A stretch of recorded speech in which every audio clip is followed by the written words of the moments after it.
Welcome back, Outcasts.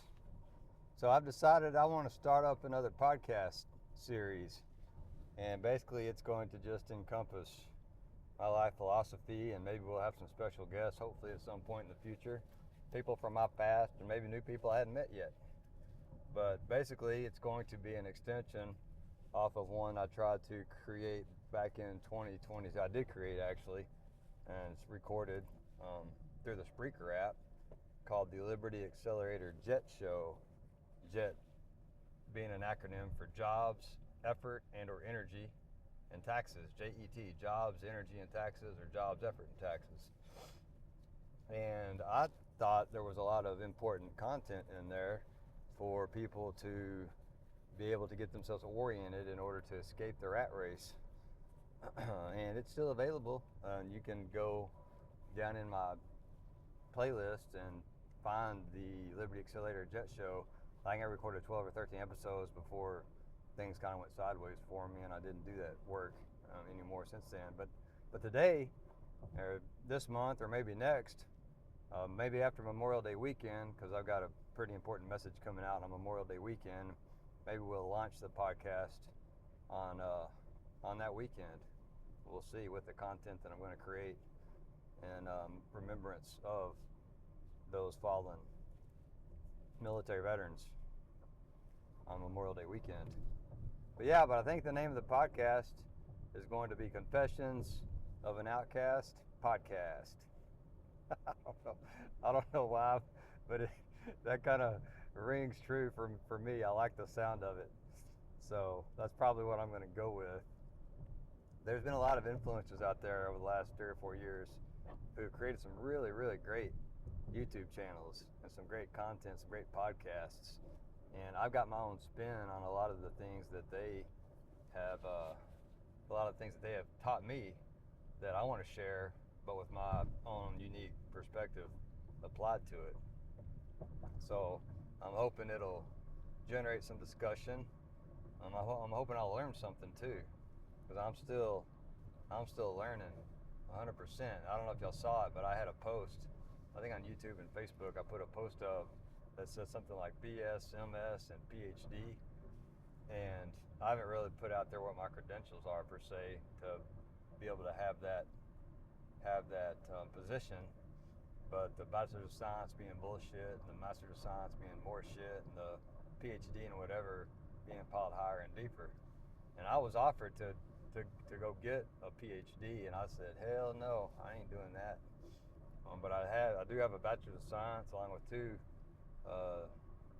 master's degrees, one MBA in Information Systems and another Master's of Science degree in Global Supply Chain and Logistics, as well as a minor with that degree in the energy industry, and specifically the distribution and transmission grid sector, so to speak. So all that blah, blah, blah, I'm not tooting my own horn. All I'm saying is I've got a lot of academic experience in my background, sitting in a seat, so to speak, and I can offer an opinion on it. And the opinion is valid too, especially with what I see in the workforce today, in my own experience job hunting post-military retirement. And everybody says, you could have just gone and got a cushy contractor job. Yeah, maybe. And still been working in that bureaucratic authoritarian machine. No thanks. I actually applied for a job a few months ago for the Tennessee Valley Authority. And they didn't even, I don't even know if they looked at my resume. Like, I went straight to a board panel. Like, there were three bureaucrats, 2 ladies and 1 man, asking me a bunch of different questions, and I was shooting straight. Surprise, surprise, I didn't get the job. I don't know why they wanted to. I know why they interviewed me. I'm 99% sure know why they interviewed me. I checked the block concerning the interviewing a so-called disabled veteran, as well as a military veteran, right? So they got quotas they got to meet for the diversity, equity, and inclusion, all that bullshit. So my guess is they plucked me out of the hat to meet that requirement and move on down the road with one of their buddies that they hired to fill in that role, who's probably unqualified. But so you know, not what you know, it's who you know. So I've been told that my whole life, and I just can't seem to figure out how to know the right people, because I'm an outcast. So as outcasts, we got to stick together. That's the key. Outcasts have to stick together. Outcasts hire outcasts to get the work done. That's where it's at. That's where it's at. So anyways, yeah, I'm headed off to the dance hall again tonight. Well, man, I had a good time Friday night, but they say Saturday's even better, so I'm gonna go check it out Saturday. It's a long ass haul for me to get over there, though. It's an hour drive there during the evening time, even on a Saturday, because of damn traffic in Princeton, McKinney, Texas, to some of the fastest growing areas in the nation. And so I got to fight this traffic. It was only 40 minutes getting home after 10 p.m. though, so that wasn't too, that's not bad at all. But getting there is a fight, and I'm not one who likes traffic. That's one reason I stopped. I wasn't going for a 9 to 5 in corporate America anymore, even with all the dang remote work and all that silliness. I'm sure there'd still be a commute, so I was like, no thanks. Don't have to, not going to. It's kind of my stance on it. So yeah, I had a good interaction. Yeah, I'm in a rental car right now, so I don't have my usual setup. So we're just kind of making this work. But yeah, so I walked down to turn my water feed on, so I was testing my spigot on some work I was doing. But as I was walking down there, I heard a damn rooster crowing in this neighborhood that's across the street. And I was like, what the hell? I was like, there ain't no way there's chickens allowed in that neighborhood, because this is one of these developments with a homeowners association and all that baloney. And yeah, I'm building my homestead, off-grid living homestead, just not 200 yards from a 400 home development. I am, because I'm an outcast, because that's the way we roll. Yep, that's where I'm building my off-grid living location at. We'll get there eventually. I'm not quite there yet. I need some time to get completely off-grid, but we're working toward that while on the grid. So if you got a problem with that, take a hike and go find another channel. I don't care. It's all good. So yeah, so anyways, I was heard these roosters crowing. I was like, what the hell? And I walked into the neighborhood, and I was like, it's got to be this house. I knocked on this guy's door. It took about 5 minutes, because I got this big old bushy beard, and I was freaking a mess.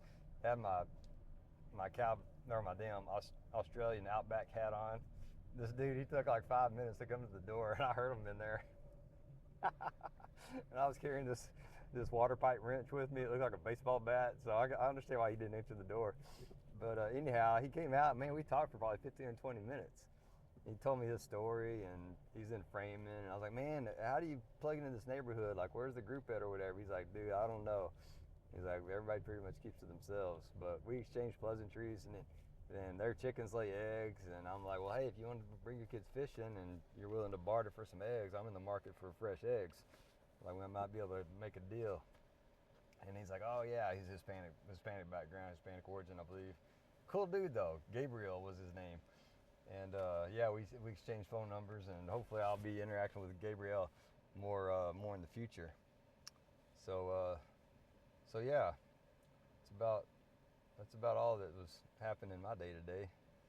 What else are we going to talk about on this test run for Confessions of an Outcast podcast? Yeah, I'm not going to do it in the car all the time. I'm not going to be driving a whole lot usually. I'll probably be traveling on Saturday nights for sure, headed to the dance hall, and then it'll just be a short trip into town whenever I'm giving dance lessons at the local hole in the wall country bar. But yeah, man, we got to get a big dance hall up in Northeast Collin County. Like, I can't believe there's not a place being built up there. And if I had the capital, I would do it. I would plant it right there in that pasture. Or y'all been watching the sunset? I'd build a big ass country western bar right there and pave it all, and then we'll have a honky tonk every Thursday, Friday, and Saturday night. Dance lessons on Tuesdays. And that's my dream right there. Having an off-grid homestead, backed up to a big ass country bar and a 3,000-foot dance floor. 2 dance floors, one for line dancing and the other for couples dancing. What y'all say about that? So yeah, I don't know. I got about an hour's drive on here. I may go for the whole hour too. I don't know what I'm going to talk about. There's all kinds of stuff on my mind. You know what was on my mind earlier today? I woke up this morning and I looked out at the pasture and seen the sunrise out of my window, and it brought back memories from childhood. And man, I'm so happy right now. Like I am living the dream. Doing work with what you left of my youthfulness, being productive, taking this land back from nature 1 square inch at a time, and trying to pursue complete and total comfort for myself and for when I have them guests and family members. Like that's the goal, and to be prepared for if and when there's a grid down situation, I can be of value as opposed to be a burden, right? So that's the dream, that's the goal. And while doing it, document it for my kids, you know, document my journey for others to maybe have an impact on their lives. Maybe influence that so-called military transition space, right? For all those armed forces families and future military veterans who will one day, eventually, they will leave the service or they will be told to leave. One of the two is going to happen, and the fact that we don't prepare for that from day one just blows my mind. It's not in the mission. We're all expendable commodities in that authoritarian system that exists for death and destruction. So, yeah, I wish there was a way to pierce that iron curtain into that mindset, because I was there too. I lived it myself, and then that military training actually came out in a very negative way during my transition when some other tough life events happened in my life, and that I didn't handle well at all. That's why you don't want to get ambushed. You got to be ready. We all have to be ready, because the only thing we can impact is what we do and how we respond to whatever happens in this world. Well, we can't control anything else, not a thing else. So yeah, we have to empower ourselves and not fall victim, be in a victimhood mindset with respect to what happens to us. Because the universe has a plan for each and every one of us, and we can ride along kicking and screaming, or we can enjoy the ride. And I've decided to enjoy the ride. You know, I don't see my kids near as often as I would love to see them. And I've just kind of chalked up to the fact that that's gonna be the way it is, because I can't force them to enjoy spending time with me. I could force them to be with me, but I can't force them to enjoy spending time with me, right? That's their choice. They have to decide if they want to have a good time or if they just want to not. And yeah, I'm gonna see them. I'm gonna see them Memorial Day weekend. So my content for Memorial Day weekend will be published or will be done and ready to publish before I pick my kids up for a weekend. And yeah, I'll be out of town, and my plants are kind of concerning because I'll be out of town for a couple of days for that. But I'll have somebody looking after the place, so they should be able to maybe make them survive my absence. We'll see. But yeah, and then they'll be back. My kids, that's what I'm really working hard right now towards getting the place safe and comfortable, so that when they visit, you know, for their week in June and week in July, we're able to have a good time, and I won't have much work to do. But oh yeah, looping back around to the higher academia education, so to speak. So I've been going back to school to take advantage of those VA benefits, and I just finished up my second semester at UT Tyler, taking a couple of different degree programs, and I decided when I was moving back to Collin County that I would attend Collin College and enter their Sustainable Agriculture Bachelor of Science degree program. So at my UT Tyler experience, it's obvious to me that students today are using the hell out of AI to do a lot, if not all of their work. is just useless. We're just punching blocks. I did it myself. I'm only there for the money and a little bit of knowledge. That's it. And AI was a tremendous help. Buying back my time, because I purchased AI and had it help me through all the coursework. And it did a bang up job because I got all A's this last semester and stuff I had no background in whatsoever. But AI to the rescue. Then an extended family member I heard is in nursing school, and apparently that student is using AI all the time for her nursing program. And I'm like, what? What in the world? Like, that's the kind of stuff somebody's going to be doing things that are life and death decisions. Like, AI is not going to help you in those moments. You got to know your stuff. So from that aspect, it's scary, right? I mean, it's scary. But yeah, the professors though, some of the professors at UT Tyler, they were trying to be all cute and fancy with their quiz questions and all this silliness, and I just laughed and gave the answers. It was the damnedest thing I've ever seen in my life. Oh man, academics. Yeah, so I've had a couple of really great professors who they got it right, who had stopped drinking the Kool-Aid. They understood what their purpose was, what the purpose of the classroom was. Like oh man, what's his name? Like old Mark Twain said, right? Don't let the academics get in the way of the education. I've always loved remembering, thinking back on that quote, on that phrase whenever I'm in an academic environment. Don't let the schooling get in the way of the education. So, yeah, in life, if you're winning 70% of the time, you're doing great. But in academia, it's like if you're not making A's, you're not doing great. And it's just completely false. Like, it's just completely false. If you're winning 65 or 70% of the time in real life, like in trading or investing, for example, if you're making trades or investments that are a success 70% of the time, you're knocking it out of the park. Knocking it out of the park, right? And it's hard to do. It's hard to do, right? But academia, it used to be hard to make A's. You had to spend your whole life doing that. So I did. I'd spend my whole life trying to make A's, and it's not worth it because it's not realistic. Like if I had the choice, I'd be homeschooling my kids. They'd be learning all the important stuff and not the STEM and all that bullshit that academia throws down their throats. Huge waste of time for the most part, based on going through it successfully and looking back on my life in middle age. Yeah, 100%.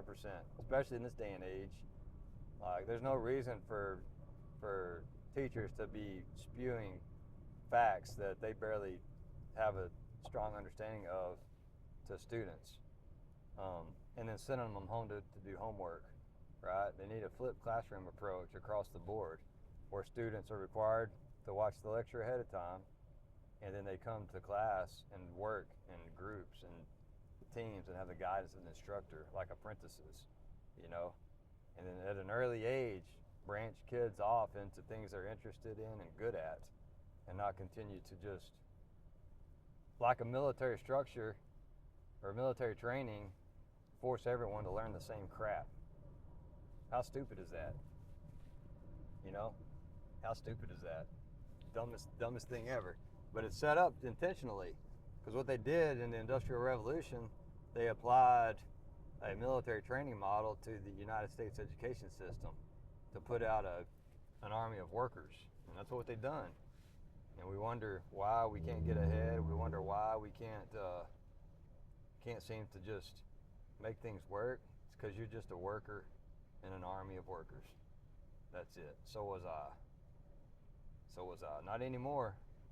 My whole goal now is off-grid living and minimum impact by the government decisions on my life, so I can continue to do what I want, with whom I want, where I want, for as long as I want, without a care for the cost.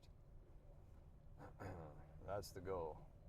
And then invite people who I want in my life to be a part of that. So that's where we're headed. And if you think you can hang on, if you're a young lady out there that's looking for a lifestyle like mine, and you think you can keep up with me, well, let's see. Let's see. I'm open to relationship. Relationships are good. They're healthy. I need the help anyways. I got too much damn work to do. Like earlier today, I was cutting up damn squash to put in the freezer. Like, I don't want to be doing that. Let somebody else do that. I don't want to do that. I don't want to clean my house, but I do because I want to stay healthy. But I'd rather somebody else clean my house. You know, somebody that wants to do it, who enjoys that stuff. I don't enjoy that. It's necessary, but I don't enjoy it. I'd rather be shooting my crossbow or fishing or doing some hard labor outside, right? Getting all nasty with that damn caulk goop shit that I put on the roof of my RV. That's what I want to be doing. Yeah. So I don't know, Confessions of an Outcast podcast. Like, I'm just going to spew my opinion and perspective on world events as an outcast and let the chips fall where they may. This economy, though, shit, like CPI apparently hit over 5% for April, I think. I didn't see the full story on it, but yeah, not good. Not good at all. So, are your prices going up?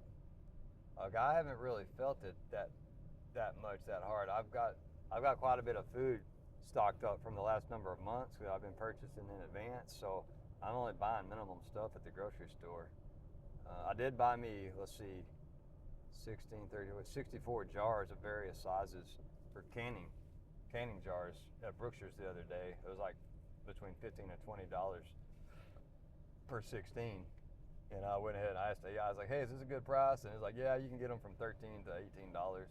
So it's like, if you want the satisfaction of not having to worry about it, go ahead and just buy them and be done with it. That's what I did. But yeah, prices are going to be going up, and it's a combination of the fuel prices causing transportation costs to increase, and then if there's any fuel impact on the power grids, then that will cause power prices to increase as well, which causes everything else to increase because companies are going to maintain their margins, right? They're going to be forced by law, especially the public corporations, specifically the public corporations, by law must maximize profits to their shareholders, and they will raise prices in order to maintain those margins. They have to, right? They have to. Now the small mom and pops, they try not to raise prices a lot of the times, best I can tell, because they feel guilty about charging more for their customers, which is an asinine way of looking at business. But it's the primary reason I got out of the RV maintenance, service, and repair technician marketplace. Those people, they're great technicians. They have terrible business sense though, and a lot of them were couples too, doing it together, where one would be doing the bookkeeping and accounting and ordering parts and all that stuff, and the other one would be doing the wrench turning and screwdriver handling, in the field. Well, the one person operation, it's all on that person, right? And to me, I wasn't going to be able to compete in that marketplace in order to make it worth my time. Like, I wasn't going to be able to charge enough. I would price myself out of the market basically, because you got a bunch of folks out here charging what they charge and doing what they do. And to me, it made no sense. So I put about, $1,500 into gear and shit that I probably didn't need after the fact, but that I needed to start up the RV service, maintenance, and repair business. And now I've just got to use, my own rig and do my own work on my own rig. Minor work, right? If there's like a awning replacement or something like that, yeah, I won't do that myself. That'll require somebody to hire somebody to come in and get that done. But yeah, all the smart RVers though, they don't damn phone. They don't use their awnings. They know that awnings get tore up. So the experienced RVers, they don't put their awnings out. Maybe they will on a windless, no threat of thunderstorm day, because it's really not the wind that tears the RV awnings up, it's the weight of the rain. Right? If you don't roll it up before a thunderstorm, or you don't have an automatic sensor to roll it in, if it's going to get wet, get heavy, it'll buckle that arm, and then you're screwed. That's what happened to one of my awnings. It got left out, and got rained on and buckled it right down. So it's just been unused for 3 years now, basically, I guess. But yeah, I like the RV lifestyle though. I call it a mobile suite, right? It's my mobile suite, and I've got a fifth wheel bunkhouse that I bought, not with me at the center of the decision, but with my kids at the center of the decision. So 4 crappy bunks in the back that aren't comfortable at all, and then a couch that pulls out. So yeah, it says it can sleep, what, 2, 6, 8, like 8 or 9 people, but it can't live 8 or 9 people. It'll barely live 2 people, barely. And with 2, it's tight. But with one, it lives comfortably. Yeah, I know, I'd probably be better off having a towable or something like that, something a little smaller. And that's what I'm going to do for traveling. I want to buy me an Airstream at some point. Have a towable Airstream that I can pull down to hang out with my kids 5 hours away, or to pull to the desert Southwest or go to the Southeast, pull across the country and just leave my mobile suite fifth wheel rig in place for the most part, and only move it whenever I move homesteading sites. Also, my granddad, whose place I'm getting brought back to life, he owned an El Camino at one point, and that's what I'm looking for. I'm looking for an El Camino as my putting around town vehicle, because I don't know what it is about it, but I like the El Camino. Goes good with the Fedora. In my humble opinion. Yep. Goes good with the Fedora. So what else is on our minds here? I still got 25 minutes on the road. I may not make it that long. I'm going to get off of here and listen to some music.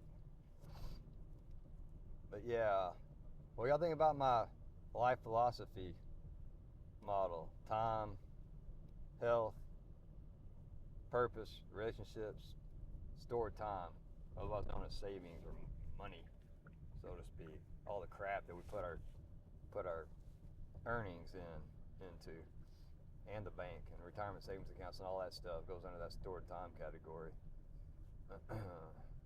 So yeah, I'm using that in combination with Survivalist's list of 4 important priorities, which is shelter, water, fire, and food, in that order. Protect yourself from the elements, the heat and the cold. Make sure you got enough water to drink, because you'll die of dehydration way before you die of starvation. Then you stay warm at night, keep the critters away with the fire and smoke. And then lastly, food, because you can survive weeks off of fat stores and muscle in your body.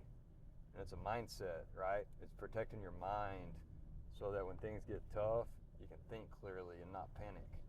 Right? That's what they trained us in the military to do, was to protect your mind and then act. Don't think about it. Decide what the hell needs to happen with the information you got at that moment in time. Make the best decision you can. Act. Take action. Right? Because without action, you're spinning your wheels. You're going nowhere. You're getting nothing done. Yeah, I know they say when you're lost in the woods, don't move. Stay where you're at. Well, that works to a point, but have you got shelter there? Have you got water in that spot? Have you got the ability to generate a fire right there, and will it stay burning through the night? And then can you get food from that location, right? So again, everything is in context. There are no absolutes. There's only probabilities and trade-offs. Spectrum of decisions that are more right than wrong, or more wrong than right. It all depends on what skills and level of ability you have in order to do what's best for you in that moment. And I think that's what life really comes down to, is always doing what's best for you so that you can show up to be your best self for others and not putting others ahead of your own interests. You know, nobody's coming to save any of us. Nobody's coming to save any of us. You got to save yourself, and then hopefully you can get yourself around people like me, outcasts like me, who you know aren't going to do you wrong or do you bad. That you got a good person in your corner to chip into your life, you know, and hopefully you'll return the favor. No expectation, right? Because that's not how us outcasts operate. But pay it forward, basically. Just pay good things forward. And if and when you wrong somebody accidentally, then you correct it, you fix it, or purposefully. People are mean. Like people can be mean. People can be mean. And when you've been mean, own it. Apologize for it. Doesn't mean they'll accept your apology, and that's on them. But sincerely, apologize for it. Fix yourself. Correct your behavior. There's always another day. There's always another chance. No matter what you're going through. That's what I learned at the ripe young age of 45. But yeah, the peace I feel right now being back home on family land, taking advantage of the resources that are available to me, and not trying to build something out of scratch myself elsewhere, is it's true liberty in its finest form. Yeah, I sleep well at night. I get up excited in the morning, not having a clue what I'm going to be doing that day. I woke up this morning and I had so much stuff to do, and I'm like, where do I start? I don't even know what to do. And sure enough, I figured something out. Yep, I figured something out. We got a bunch of work done today. Got a bunch of good work done today. Necessary work done today. And we're 2 weeks. Yeah, I'm almost. Yeah, 2 weeks in. Yeah, we moved the rig back 2 weeks ago. Tomorrow. Sure did. There's been a lot accomplished. Yeah, there's been a lot accomplished.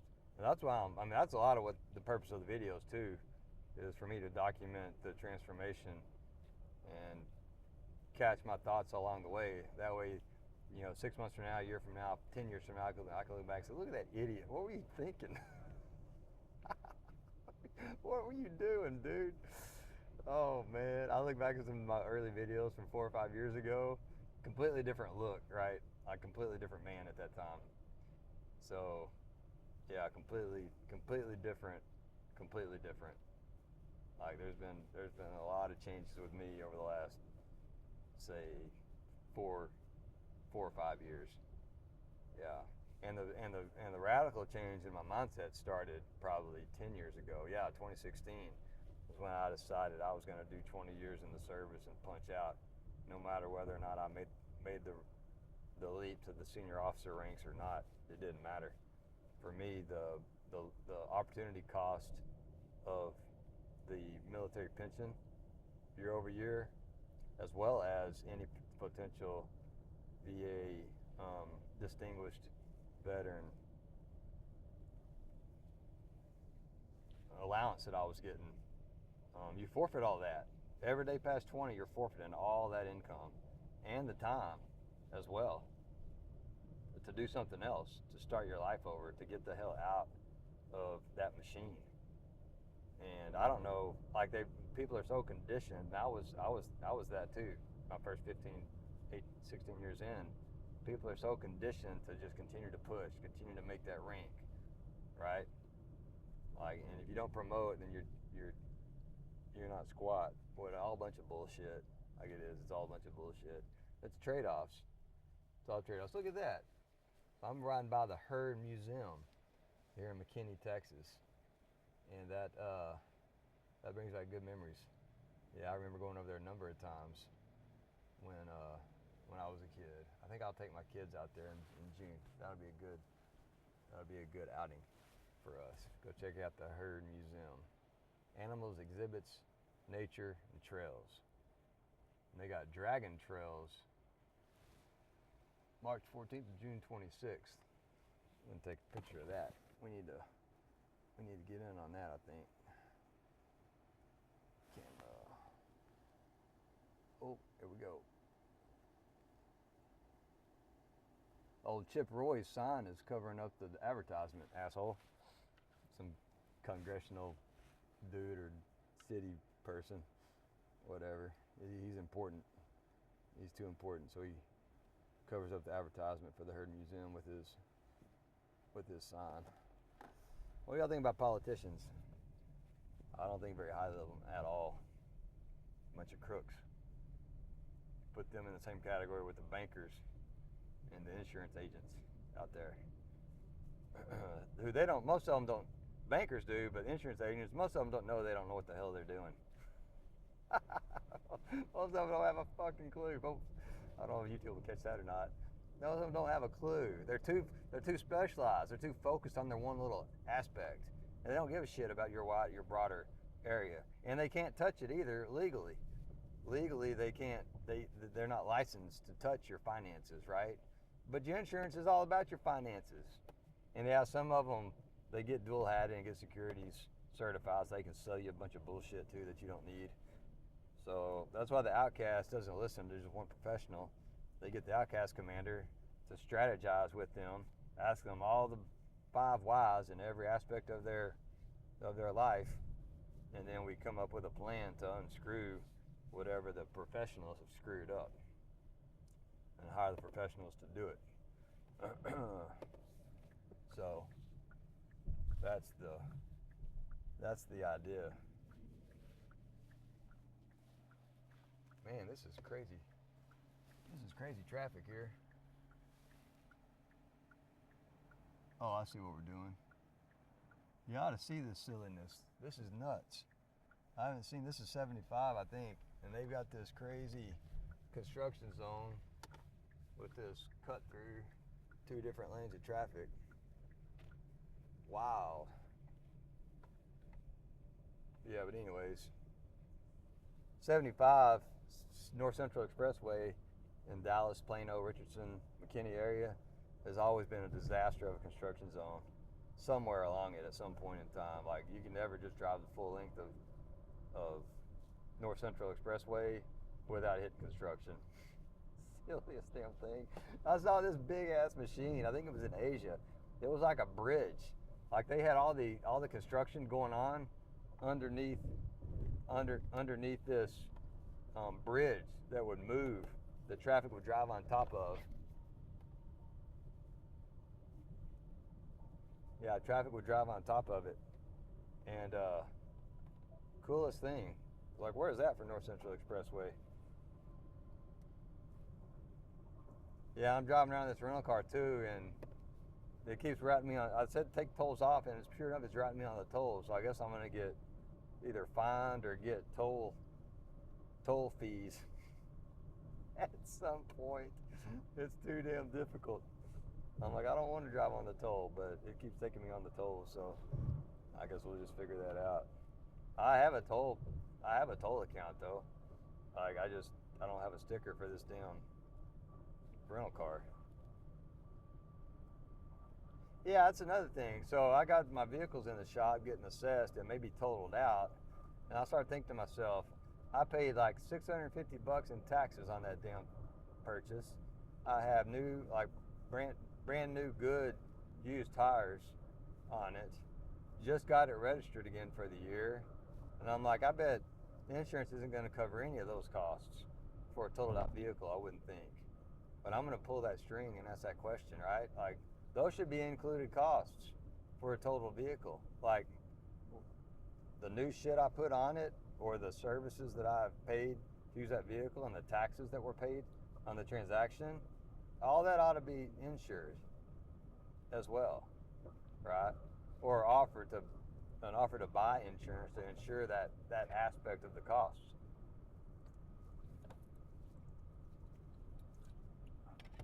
Outcast ID, damn right it is. But think about it. I mean, think about it, right? Your vehicle gets totaled. You spent 8.25% in Texas on buying that vehicle, and you spent money to register it for the year. Like, how much of the registration for that vehicle is going unused because it's totaled? Like, those should be reimbursable costs. And the last time I had a vehicle total was back in, I was like 17 years old. So, you know, I haven't done this really ever. I didn't even think about it as a teenager.